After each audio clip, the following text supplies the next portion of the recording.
Hi, my name is Dr. Patricia Price, and I am a licensed psychologist in Rochester, Minnesota. I am back for my second episode in my eating disorder series. And today I'm going to be talking about a question that commonly comes up. How do I know if I have an eating disorder? And how do I know what the difference is between disordered eating and eating disorders? Um, and what the heck is disordered eating? Today I'm going to start. A friend of mine recommended that I start each session this way. I'm going to try to figure out how to share my screen. I'm going to give you some disclosures and share some of my credentials. The information included in the following video is provided for general education purposes only and should not be considered a substitute for professional help.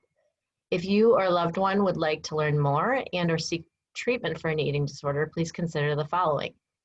View the Find an Eating Disorder Therapist tab on my website, drpatriciaprice.com. You can explore the Find an Expert tab on the Academy for Eating Disorders website, aed.web.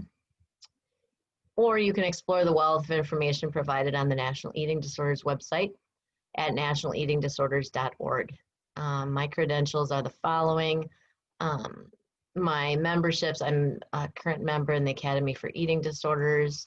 I volunteer for the National Eating Disorders Association, as well as the National Association of Anorexia Nervosa and Associated Disorders, which I've done the last one since 1998. I will give you a little rundown of how I describe how an eating disorder develops and kind of the progression from regular eating to an eating disorder. And I think by doing that, it will explain a lot about how we define regular eating, disordered eating, and eating disorders in our field. And this is going to be pretty general. It's probably geared more toward anorexia, but there's a lot of evidence that almost all eating disorders of any kind, regardless of whether they lead to obesity or extreme emaciation, are triggered in part by restriction in some form. Here's how I describe to my patients the development of an eating disorder. Sorry, I don't know how to use slideshows, so I'm just going to use my whiteboard today. Okay, so how I explain what regular eating looks like. So when I think of regular eating, I think of a little kid. Little kids are great at regular eating. So this is going to be a little kid. And sometimes it's an adult too. Not everybody develops irregular eating. And this is food. And the kid is over here and the food is over here. What you see happen when a baby is born, they cry when they're hungry, maybe other times, but in relation to food, they cry when they're hungry and they get fed. And as soon as they're done eating, they go back to being themselves. There's no thought about what they just ate. There's no concern about how it's affecting their body. There's no judgment. As kids get a little bit older, hopefully this continues, that they eat when they're hungry and stop when they're full. And most kids are pretty good at kind of understanding. Of course, they love, my kids, I swear, my kids more than others, like junk food.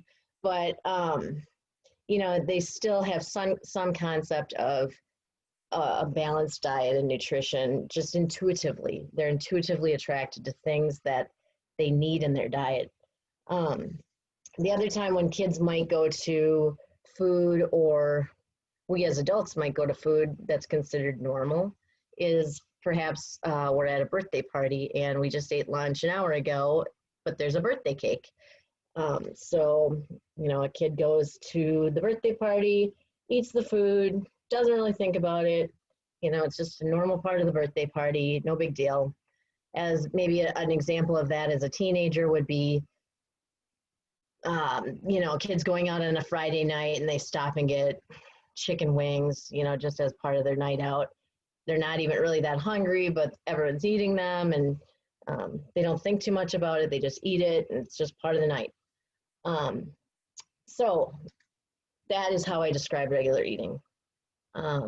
As kids get older, as society starts to play more of a role, and outside forces play more of a role, and emotions play more of a role, and there's all sorts of more complications in life, sometimes these two circles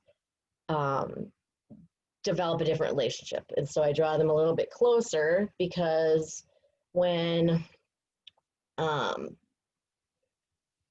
disordered eating comes into the picture, it can have all sorts of different causes. It can be as simple as a kid gets braces and has tooth pain, and she's hungry, but she knows eating is going to cause a lot of tooth pain, so she ignores her hunger signals to prevent the tooth pain. It could be maybe parents are really strict about the absolute times of day when the kid can eat. And so if the kid is hungry and it's not the perfect time, the hunger signals have to be ignored in order to, because of outside circumstances. Perhaps it involves school times to eat, like maybe the kid eats breakfast at 6:30 in the morning and can't eat lunch till 12:30. Well, there's all sorts of hunger signals around 10 o'clock maybe, and they have to be ignored because of school. Oftentimes there's a trauma, or something happens where either kids begin eating too much, or they stop eating, but somehow the relationship with food changes. Depression might lead to a decrease in eating, but it also might lead to an increase in eating. Anxiety might lead to an increase in eating. Anyway, somewhere along the line, something outside tends to cause a change in the relationship of these two. So food is still over here, but this is the person. And there's a lot of people who go through periods where they might go down to this disordered eating and go right back up. For example, let's say three 12-year-olds go on a diet together. Well, two of them give up after 2 days and go right back up to here, right? They have disordered eating for 2 days only, and they go right back up to here. Maybe a wrestler in high school, a male wrestler, has to cut fluid and calories from his diet in order to make a certain weight class, and the eating looks very disordered. However, after the weight competition or the wrestling competition, they go right back into their old habits and old routines of regular eating. So not everybody has an issue with this. For a lot of people, however, if there are increasing societal pressures, or there are genetic factors, which is usually the case, this can be a tip-off for bad things to come. So I don't want anyone to think that I'm, saying disordered eating always leads to an eating disorder, because it does not. Genetics play a huge, huge, huge role in eating disorder development.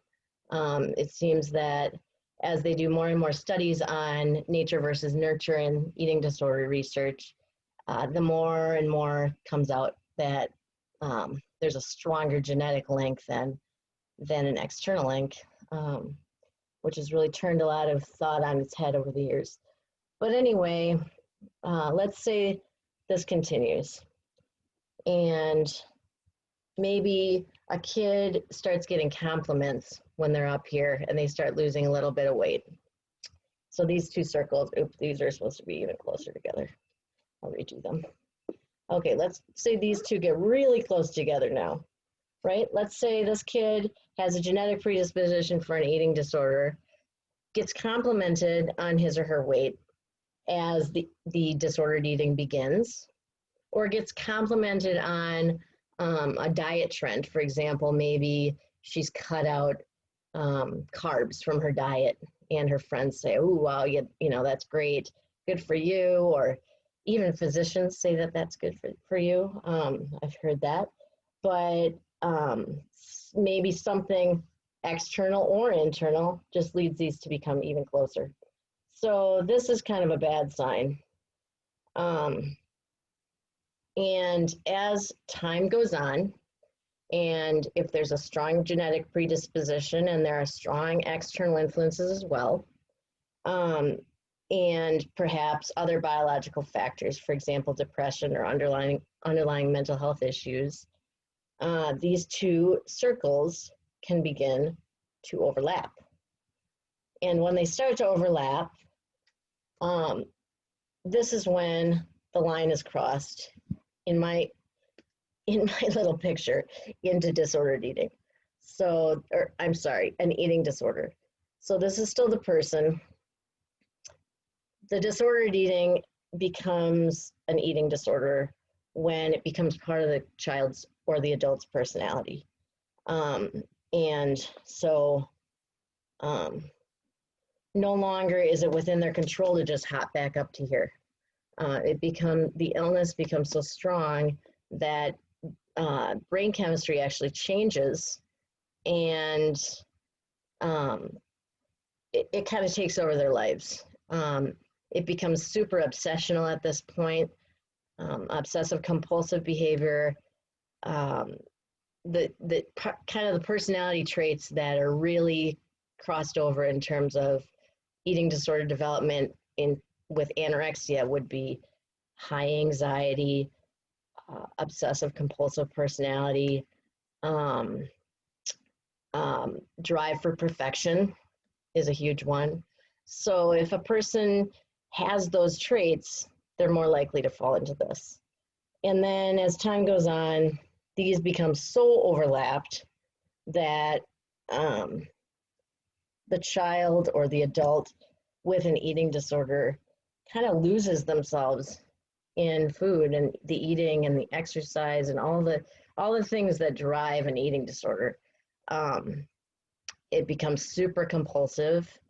It's no longer a simple choice. Maybe up here it was, but down here it is not a simple choice. Usually people who fall into this need serious intervention. And, you know, unfortunately, it's a really slippery slope. I talk about kind of a cliff that I can't write anything because everything is backwards. I would like to write the word cliff right there, but I don't know how to deal with the mirror image thing here. But anyway, there's kind of a cliff idea that somebody can kind of play around with their food and eating here. If they have zero predisposition to an eating disorder, or you know, there's a lot of people that don't ever fall off the cliff, but a lot of people do. And so my whole goal with this video series is to really give an education about all sorts of different aspects of treatment and what happens when weight drops to a certain level. There's actually neurochemical changes in the brain. There's biological changes in the body that happen. There's endocrine problems that happen when a person drops below a certain weight. And I think I'm actually going to spend my next video talking about the effects of being underweight, because those are horribly misunderstood, and I really think there's a lot of room for growth in that. So anyway, today I hope I explained, I'm going to try to keep these videos a little bit shorter from here on out, but I hope I explained the difference between regular eating, disordered eating, and eating disorders. And I hope you will share questions with me and continue to reach out and let me know if you have any questions. My email address again is Patty, P-A-T-T-I, @drpatriciaprice.com. and I look forward to seeing you again. Thanks.